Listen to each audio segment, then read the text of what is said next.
same time a fellow at Trinity College until 1996, when he was elected as president of Queen's College, which is, of course, next door. And now, as we talk, John is professor of financial analysis at the Judge Business School, not very far from here. But also, John he's been a member of various national bodies. He was chief economic advisor to Neil Kinnock, the then leader of the Labour Party, as we all know, from 1985 to 1992, and is a Labour member of the House of Lords, of course, as Baron Eatwell of Stratton St. Margaret in the county of Wiltshire. In 2010, he was appointed a Labour opposition spokesman for the Treasury in the House of Lords by the new leader at Miliband.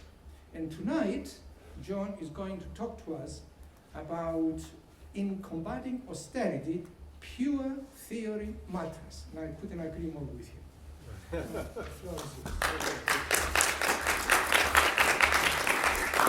Well, thank you very much, Philip. Let me just make a few sort of apologia this evening. First of all, three things I'm not going to do. First of all, I'm not going to say anything new, which does seem to be a bit of a downer to begin the discussion with. And in fact, I was rather embarrassed when putting together the notes that had been distributed to you to find that the only reference that I included to a paper written by myself was written in 1977, nearly 40 years ago. So there's not really going to be anything terribly new, although some of the ideas which I'm going to talk about have been, let us say, overlooked in recent years, and I'm trying to put them, let us say, on the front of people's attention. Secondly, I'm afraid I'm not going to be constructive. This is not a sort of terribly constructive paper. It's a negative paper in the sense it seeks to demonstrate analytically arguments which cannot be made in a logically consistent manner. I will try to be a little bit constructive, since one really ought to be, towards the end of the discussion, but that really is very much a sketch and not the substance of the paper at all. And my third thing I'm not going to do is I'm not really presenting a paper. Let me stress that the documents that have been distributed to you are really sets of notes. This is not a finalized paper in any sense whatsoever. And so please don't see it as such. And it was thrown together, I've been bashing away, sweating over a hot computer, putting it together. And could I ask your indulgence for the number of typos and sentences without verbs and various other errors within the structure of the paper. So it's not really particularly new, not really particularly instructive, and it's not really a paper. But what is it about? What am I trying to do? Well, it seems to me that if we look at the development of economic analysis, and we look at times in which there has been controversy in economic theory, then to defeat a particular position, be it theoretical or policy based upon theory, one needs two things. First of all, you need to show that the theoretical foundations of your opponent are unsatisfactory. Economic theory survives empirical critique. And we can look at even the Great Depression or the Great Recession, which we have gone through over the last 5 years, both of which might be regarded as events which called into question the structure of or the results of much of economic theory. And as we know, the core of economic theory is impervious to these empirical events. And so I want to, and I will reflect in the paper on why that should be so.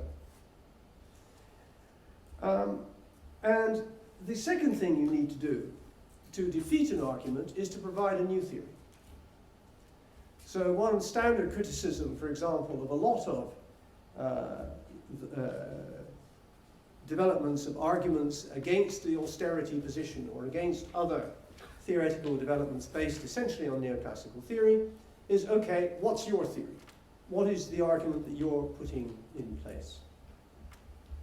And you need these two components. And just to give you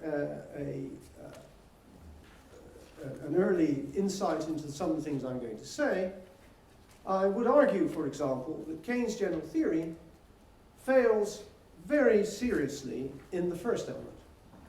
It does not provide a satisfactory critique of the arguments which Keynes was trying to oppose. It works very successfully in the second bit. Keynes does provide a new theory.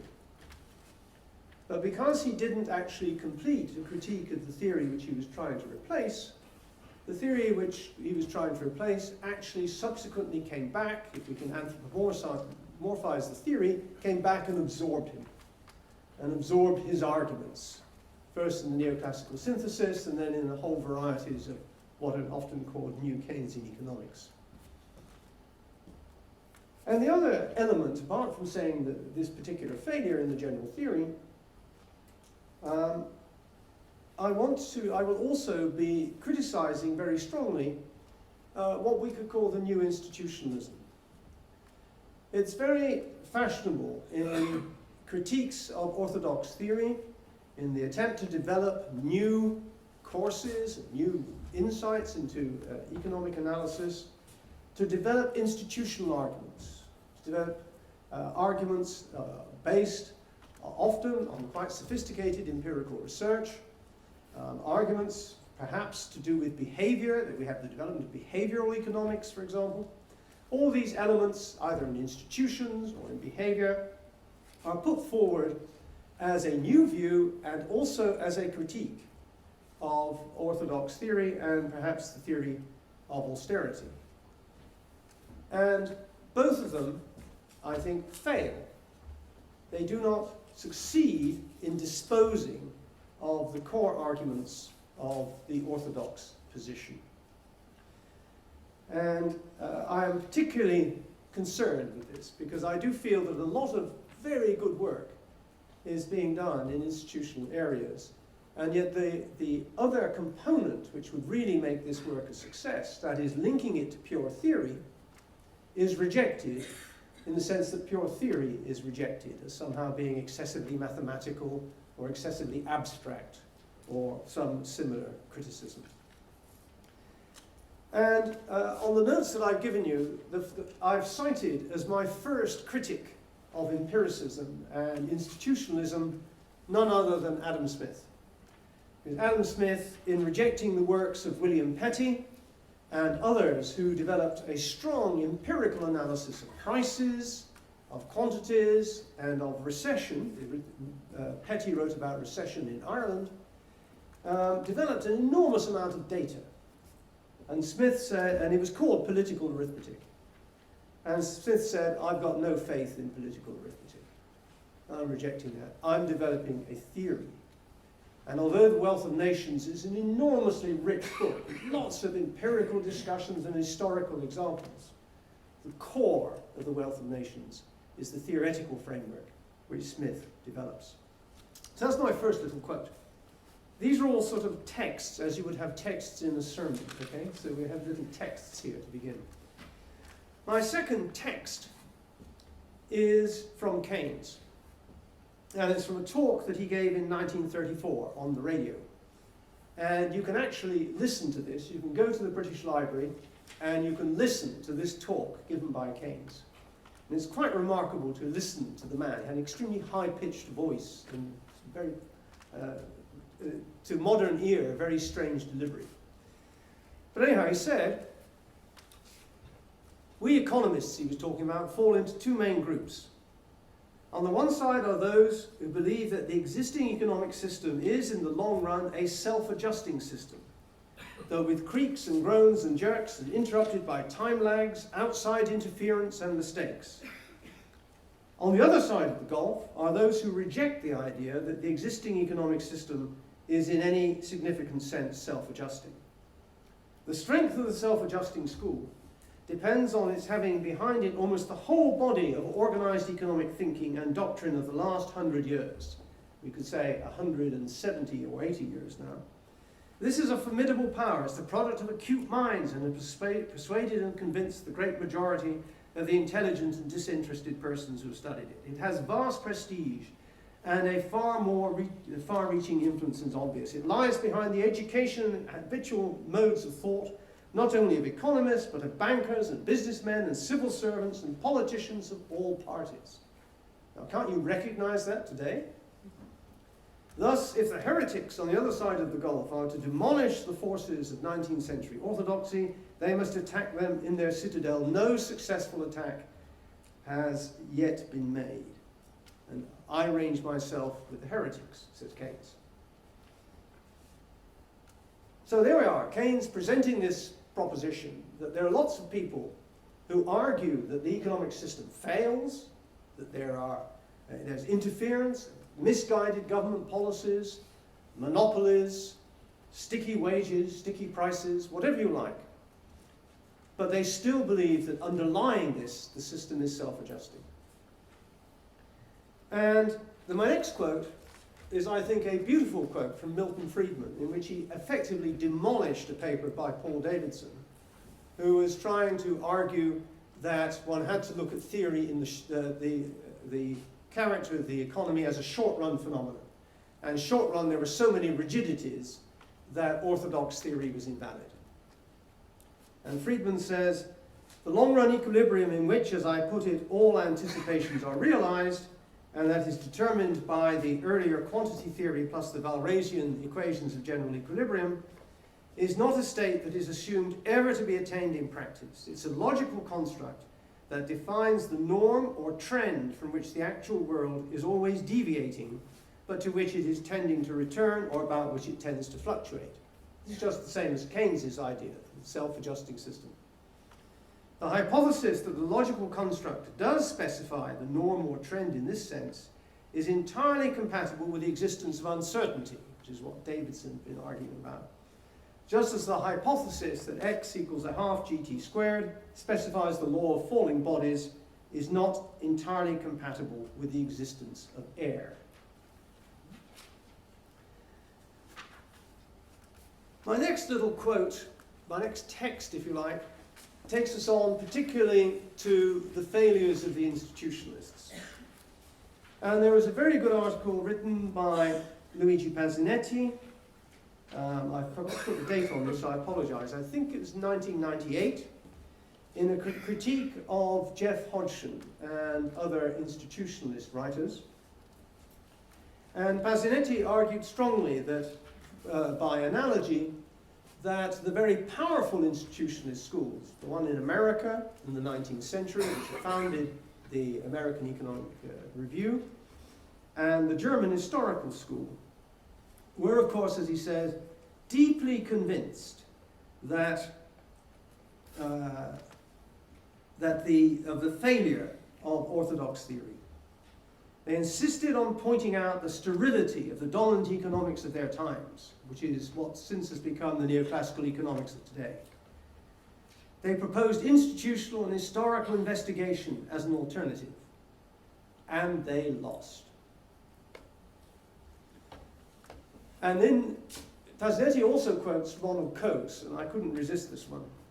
American institutionalists were not theoretical, but anti-theoretical.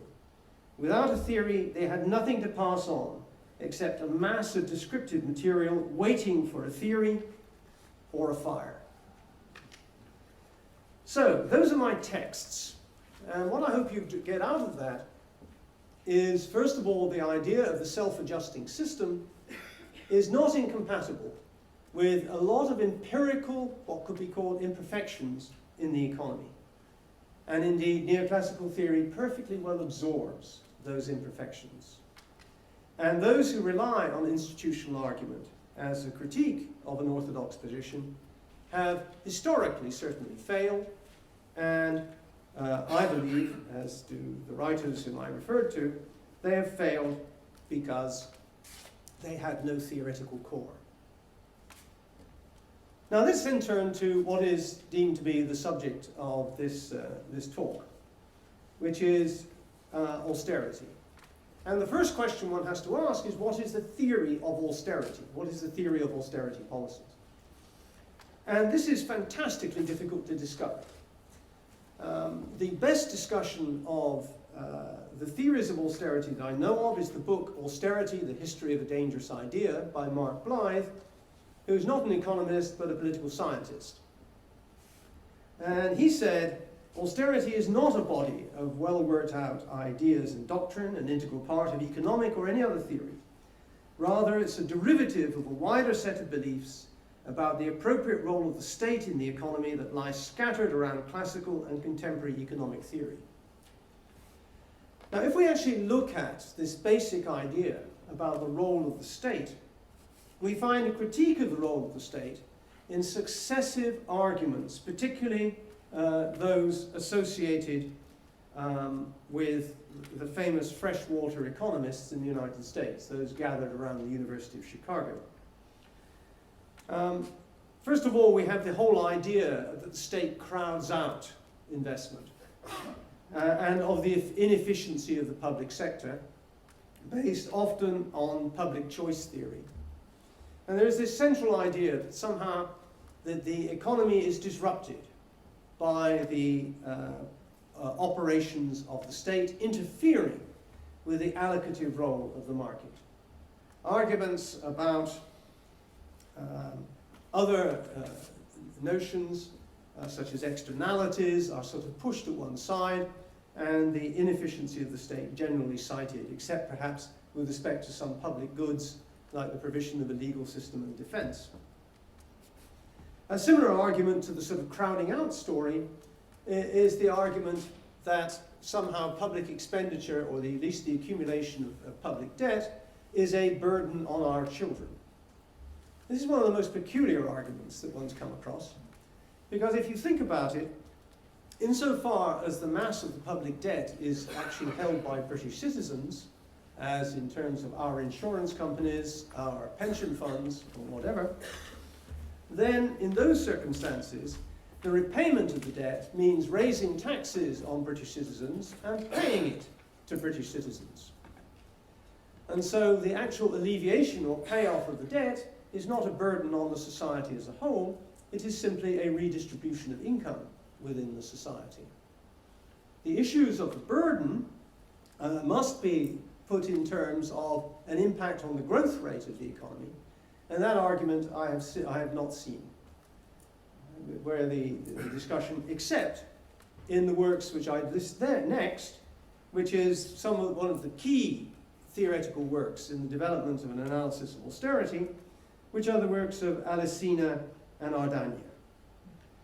I quote the one in 1998, where they argue that the fiscal adjustment, by which they mean raising taxes, will increase output by, first of all, having a wealth effect. The fact that there will be lower taxes in the future, it might be argued, will increase the value of wealth. This may increase expenditure and will increase confidence and so forth. So by increasing taxes and reducing inefficient transfers, you will increase the rate of growth of the economy. Now that sort of crude argument is put together with the basic notion that if you remove the state from the economy, then the economy will gravitate towards full employment. In other words, the basic notion of the self-adjusting system, which Keynes referred to earlier. And that was from their famous 1998 paper, Tales of Fiscal Adjustment. And there's a very nice critique of it in Barry Eichengreen's new book, which is called Hall of Mirrors, and there's a comparison of the Great Depression of the 1930s and the Great Recession today. And he says, these results of Alesina and Ardagna were plausible for an economy like Italy in the 1980s and 90s, with enormous debts, high interest rates, and heavy taxes. In these circumstances, perhaps public spending cuts could bolster confidence.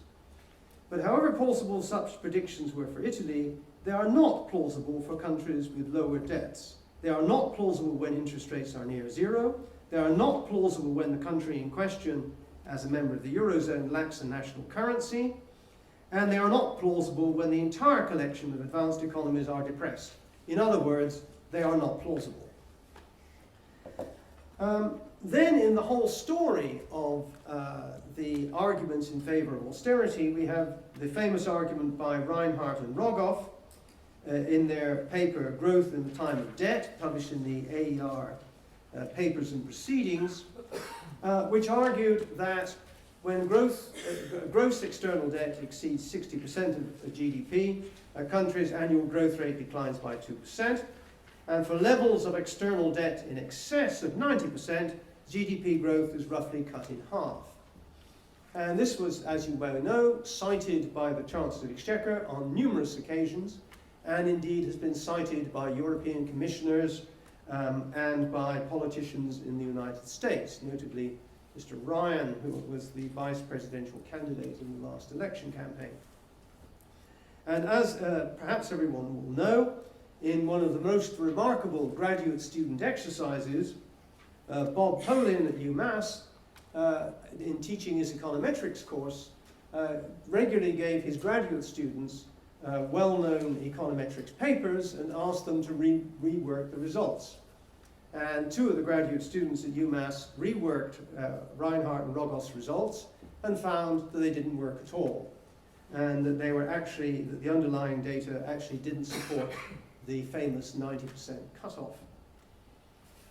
And then finally, in this sort of run around the arguments about austerity, I come to the famous paper by Brad DeLong and Larry Summers that was published in Brookings Papers a couple of years ago, in which they argued that an increase in public expenditure would in fact be self-financing as a combination of multiplier effects and a degree of overcoming hysteresis in the labour market, and indeed in, with respect also to technological investments.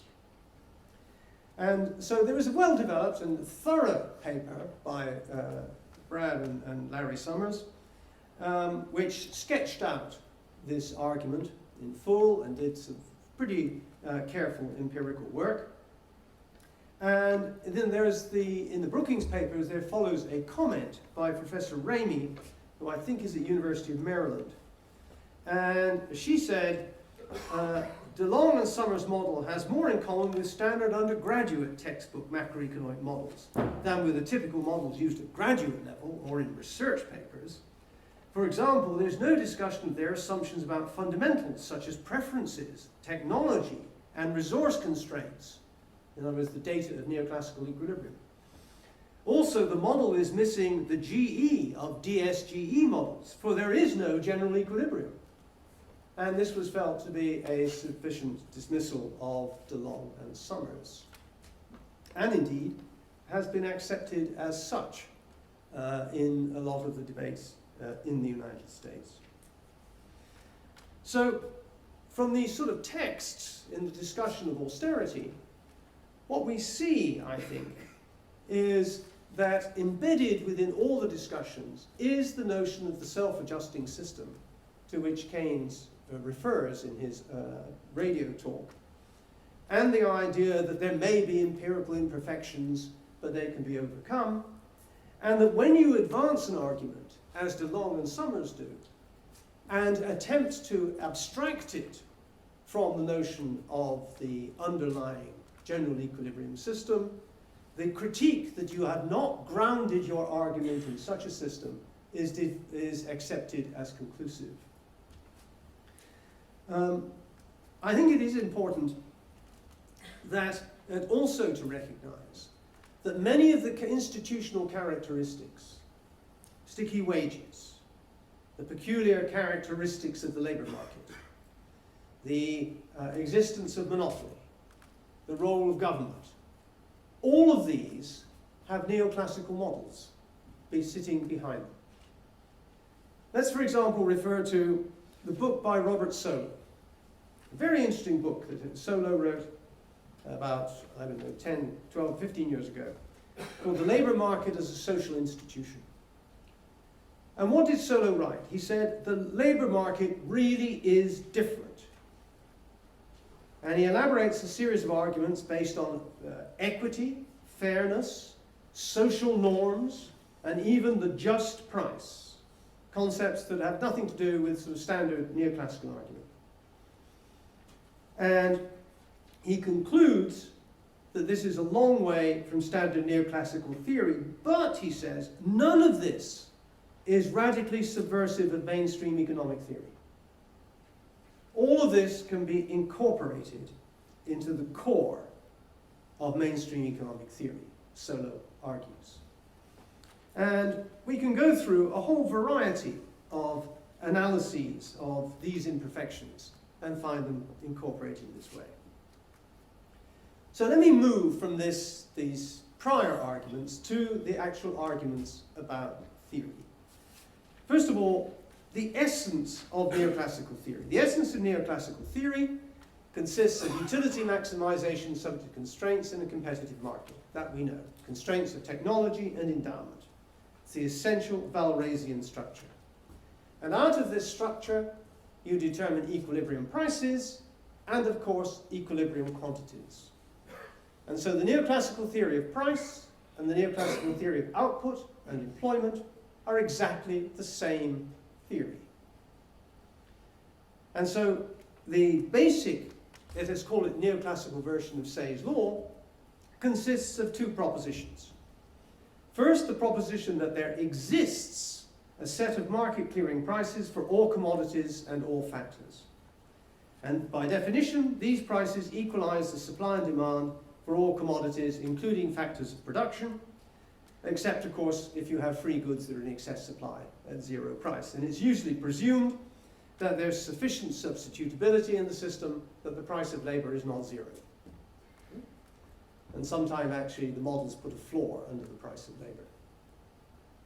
So, the first proposition is that there exists such a set of market clearing prices. The second proposition is that competitive forces will tend to push prices towards these market clearing levels. So there will be an equilibrium wage that clears the labor market, and competition, although it may be restricted, interrupted, there may be barriers put in place perhaps by trades unions. Nonetheless, prices will gravitate towards this full employment level. So in particular, contrary to what Keynes argues in the general theory, where he says that orthodox theory has no theory of savings and investment, he's completely wrong. There is a fully articulated theory of savings and investment. The desire to save and the desire to invest are brought into equality by the functioning of the price mechanism. The basic assumption for this is that you need is the possibility of substitution between capital and labor, and then you can derive an elastic demand function for investment as a function of the rate of interest, or more generally, as a function of all prices in the system. Okay, so that's the basic proposition. And none of this means that such prices will actually be established. Analyses of crises, short-run disruptions, trade cycles, all of these can be imposed.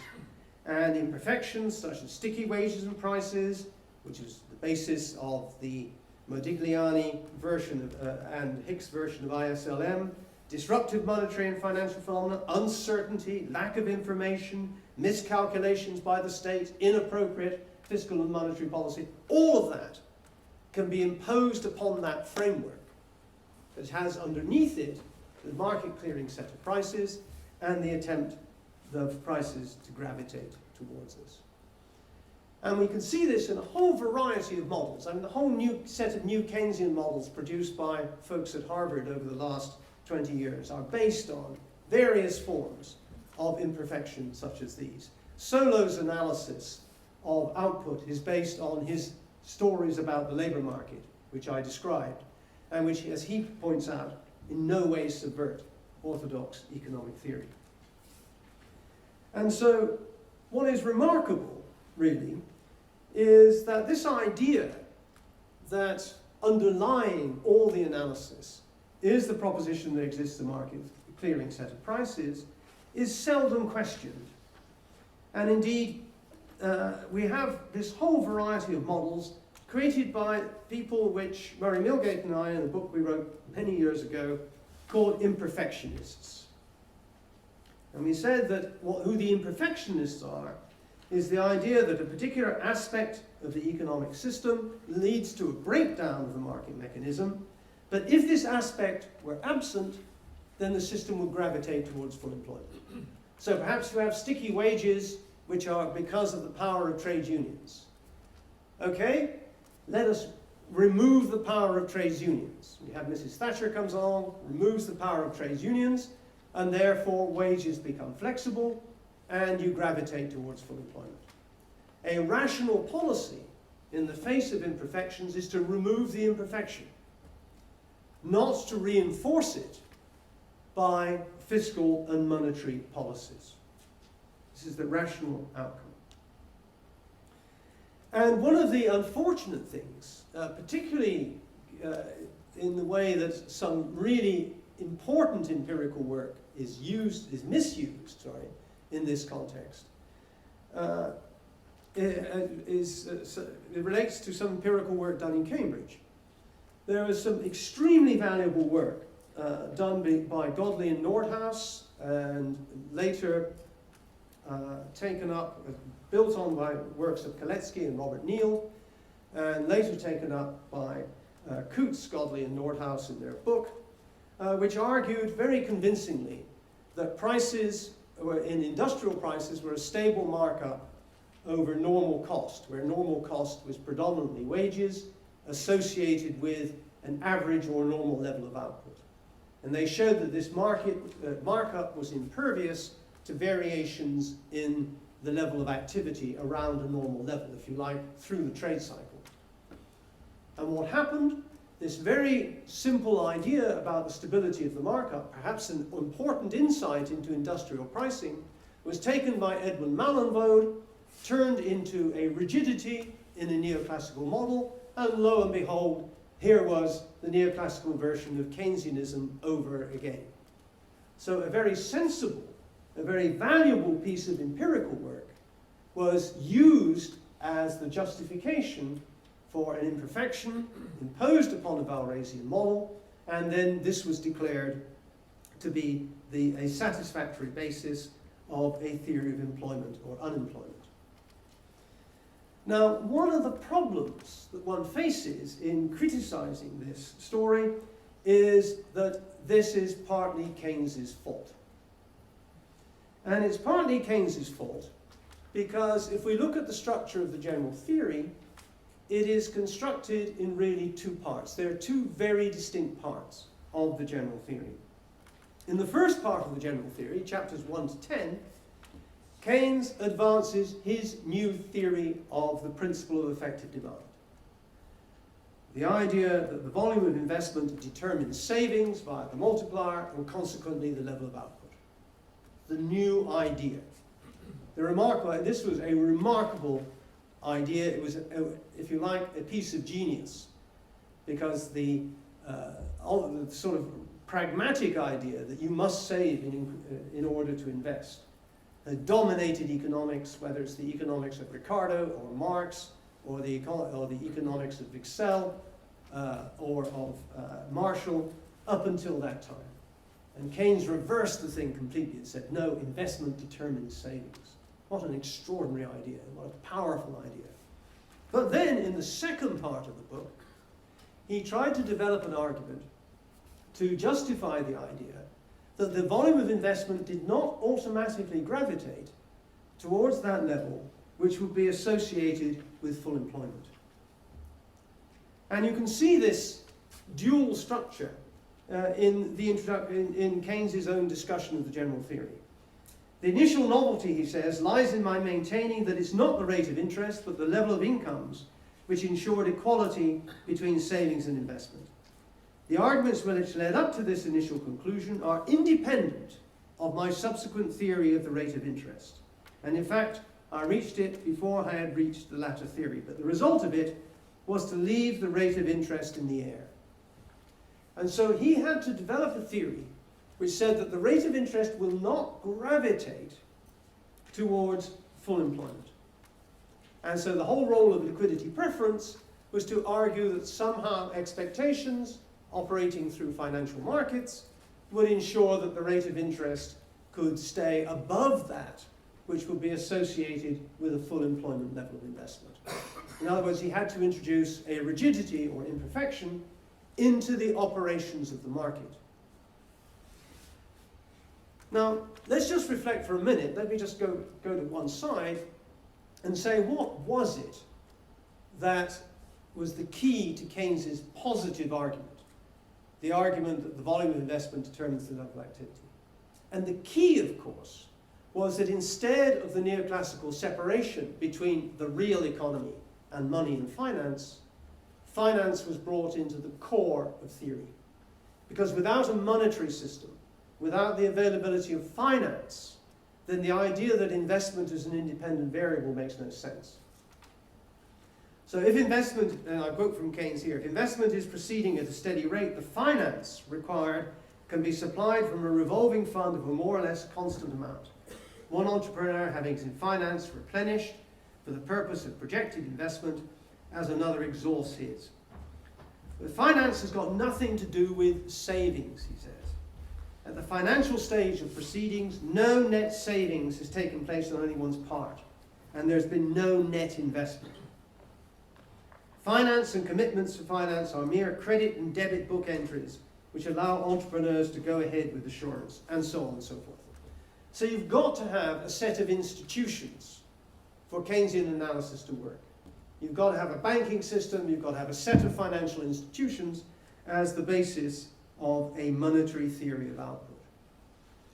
But the striking thing is, of course, that an alternative monetary theory of output had been developed before Keynes by Eatwell.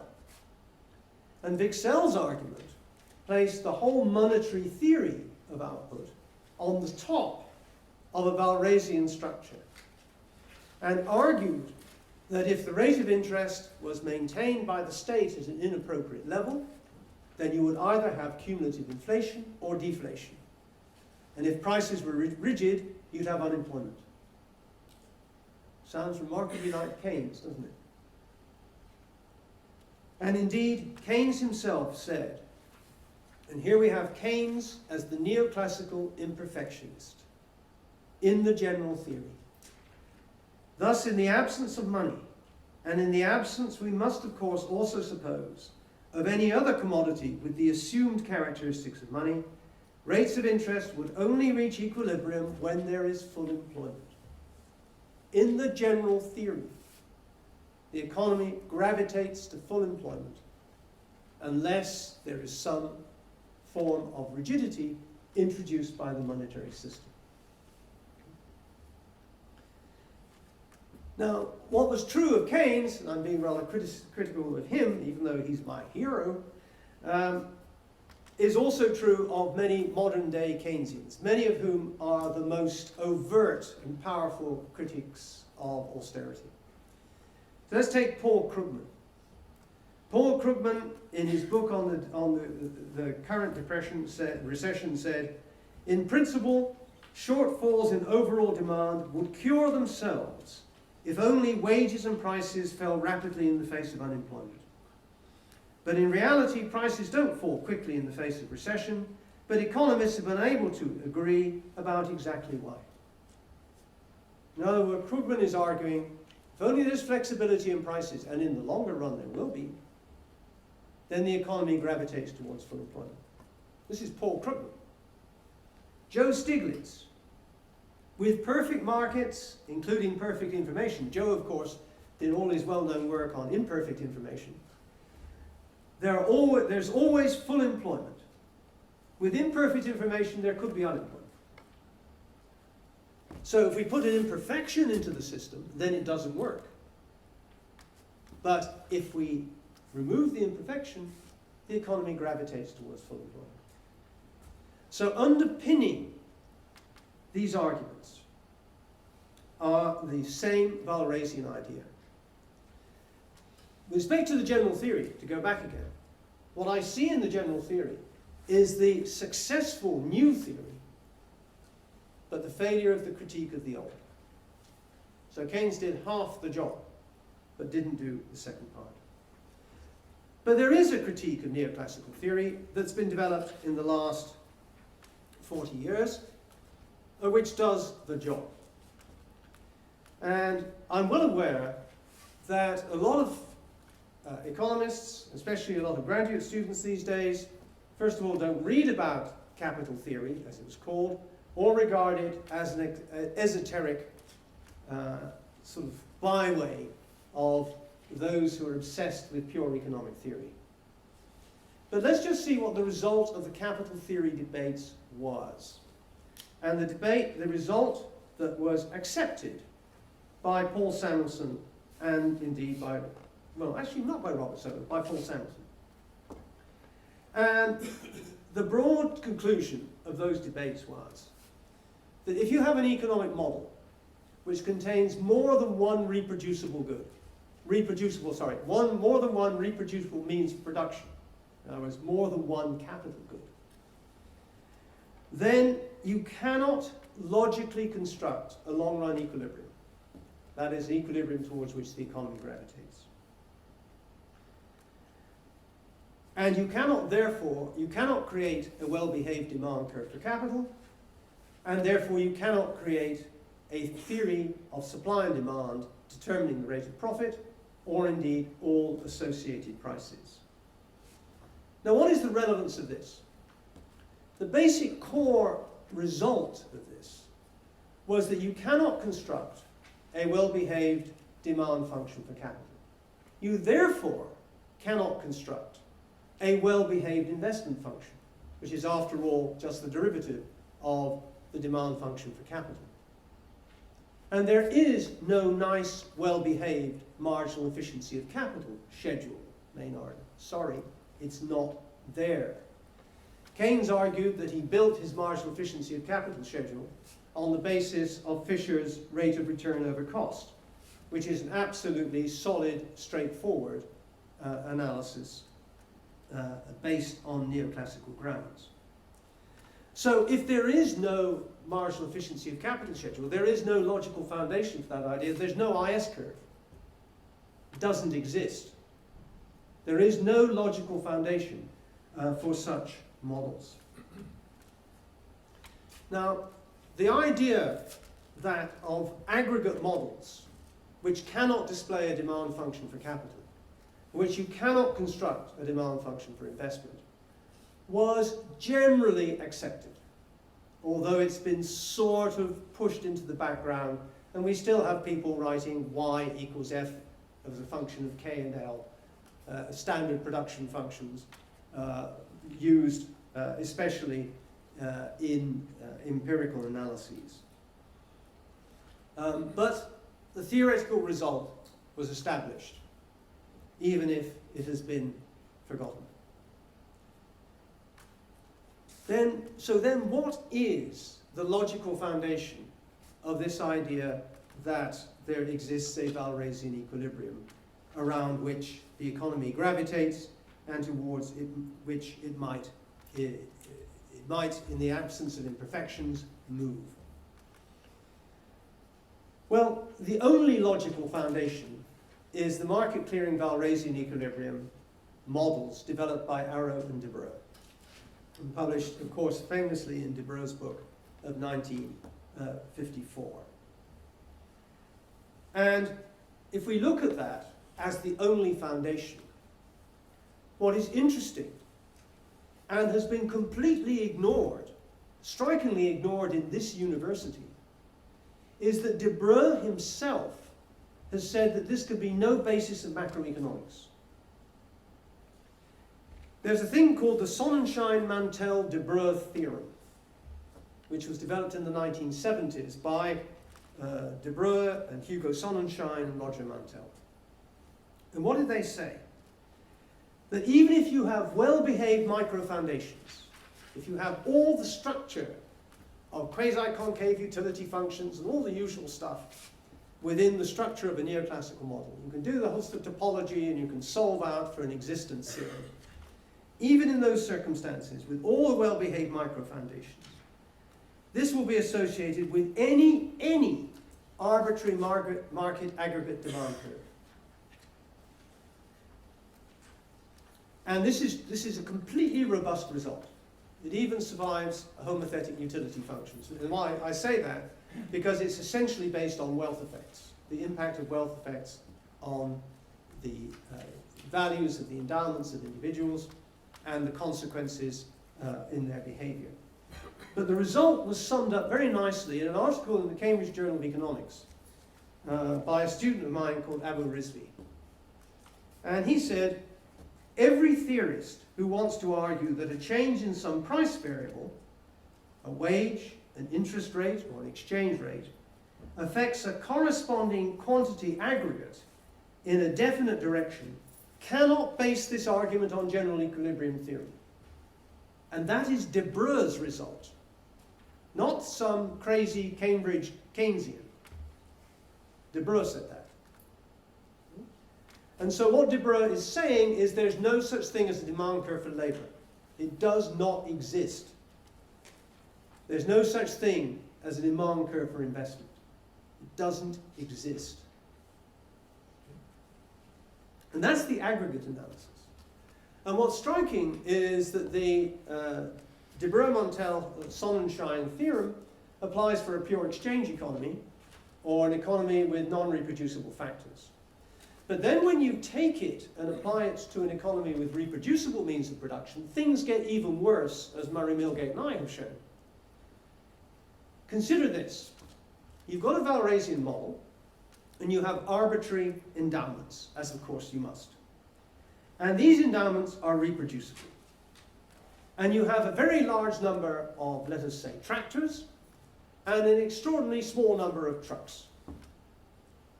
And the production conditions of tractors and trucks are roughly the same. Not exactly the same, because otherwise they'd be identical commodities, but roughly the same.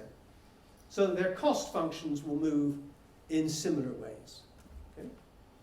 Now, in those circumstances, you've got a hell of a lot of tractors, and so the market price of tractors will be below their cost of production, typically, whilst you produce trucks, because you've got a shortage. So you make a profit on trucks, and you don't produce tractors. That's the market clearing Walrasian price. Suppose there's a shock to this system. There's a huge factory fire, and half the tractors disappear. Do you gravitate back towards this equilibrium? No, of course not. You move away. You move towards a position where you have the desirable composition of tractors and trucks, earning the general rate of profit. And so the equilibrium, as defined by Arrow and Debreu, cannot be a center of gravitation. It's a point from which you move away, not a point to which you move toward. So where does all this theorizing leave the critique of austerity?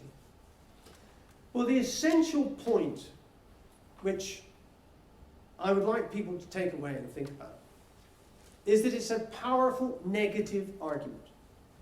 It says the idea that there exists a center of gravitation is simply theoretically unsustainable. It cannot be proven in a model in which includes reproducible means of production as the long-run position towards which the economy gravitates. You can have an instantaneous equilibrium, a la Arrow and Debreu, but that will be a position from which the economy always tends to move away, not toward. And so if we take the two propositions of the neoclassical version of Say's law, one, there exists a set of prices toward, which is the market clearing price. Not a set you'll gravitate towards, there doesn't. And there exists a gravitation process. No, Debreu himself, in the Debreu-Montel-Sonnenschein theorem, says that ain't so. And so the two core theoretical propositions of the foundation of the idea that you will gravitate towards an equilibrium, even if there are, groans and jerks, as Keynes refers to it, is just theoretically, logically invalid. So where does that leave us? Where does that leave the analysis of austerity? Well, there's that negative point, okay? There's a strong negative point. But can we be a bit more constructive?